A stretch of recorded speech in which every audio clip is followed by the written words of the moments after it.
पिताजी, हमारे गांव का ऐसा हाल क्यों है? गांव के सभी लोग दुखी और परेशान नजर आ रहे हैं। आखिर बात क्या है? रानी बेटा, इस गांव में गरीब किसान की यही किस्मत है। जमींदार ठाकुर सिंह जैसे लोग हमारी गरीबी का फायदा उठाते हैं। मेहनत हम करते हैं और उसका फायदा जमींदार ठाकुर सिंह जैसे लोग खा जाते हैं। हमारे पास ना अपनी जमीन है और ना अधिकार। हम गरीब किसान बस मेहनत करते हैं और भूखे रहते हैं। किसानों की ऐसी दयनीय स्थिति को सुनकर रानी बहुत दुखी हो जाती है। पिताजी, आप चिंता मत कीजिए। अब मैं आ गई हूँ और ये अन्याय अब और नहीं चलेगा। आज से मैं आपके साथ खेतों में काम करूंगी और उस लालची जमींदार को उसी की शर्तों में बांध दूंगी।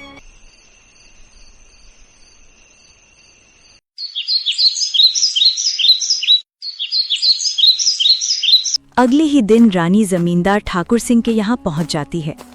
अरे रानी, तुम यहाँ? कहो क्या बात है? मुझे ठेके पर कुछ जमीन चाहिए। तुम तो एक लड़की हो, अब तुम खेती करोगी? अरे तुम अभी बच्ची हो, तुम्हारे अंदर इतना दम नहीं है। तुम पढ़ी लिखी लड़की हो, खेती नहीं कर पाओगी। नहीं मालिक, ऐसा मत बोलिए। भले ही मैं पढ़ी लिखी हूँ, मगर हूँ तो एक किसान की बेटी ही ना। खेती करना मुझे अच्छी तरह से आता है। अच्छा चलो ठीक है, तुम्हारी बात मैं मान लेता हूँ। वैसे भी काम का क्या रह गया है, पढ़ लिख कर तो सभी ऐसे ही बेरोजगार घूम रहे हैं। आपका बहुत बहुत धन्यवाद मालिक। अरे धन्यवाद बाद में दे देना, पहले मेरे नियम और शर्तों को सुन लो। आपकी क्या शर्त है मालिक, बताइए। जमींदार ठाकुर सिंह, ये तो बच्ची है। इस बार कुछ ऐसी शर्त बता देता हूँ जिससे इसकी सारी फसल मेरी हो जाएगी। वैसे भी इसके पिता महेंद्र साल में गेहूं ही लगता है, तो ये भी गेहूं ही लगाएगी। अच्छा रानी सुनो, तुम जो भी फसल लगाओगी उसका आधा हिस्सा मैं रखूंगा और आधा हिस्सा तुम रखोगी, लेकिन ऊपर का हिस्सा मैं रखूंगा और नीचे का हिस्सा तुम रखोगी। अगर तुम्हें मेरी ये शर्त मंजूर है तो बोलो। ठीक है मालिक, मुझे आपकी शर्त मंजूर है, ऐसा ही होगा। अगले दिन से रानी अपने पिता के साथ खेतों पर काम करना शुरू कर देती है। रानी ने इस बार धान के बजाय प्याज की फसल लगाई और कुछ महीने बाद फसल तैयार हो गई। प्याज की फसल इस बार बहुत अच्छी हुई थी।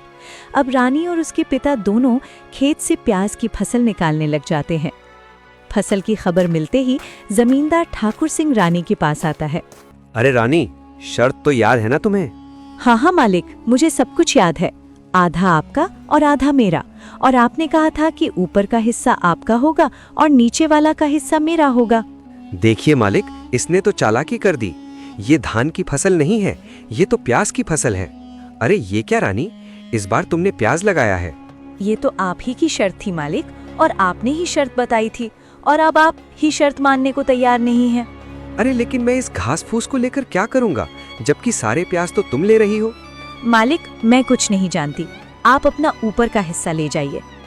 इस तरह अपनी चालाकी दिखाते हुए लाली ने बेईमान जमींदार को मुंह तोड़ जवाब दिया और सभी प्याज लेकर घर आ गई और घास फूस जमींदार के हिस्से छोड़ आई।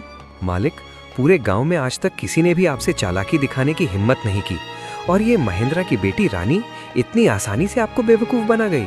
अरे ये महेंद्रा की बेटी मुझे क्या बेवकूफ बनाएगी, आने दो। इसे अगली बार उसे ऐसा सबक सिखाऊंगा कि मुझसे उलझने की कोशिश नहीं करेगी।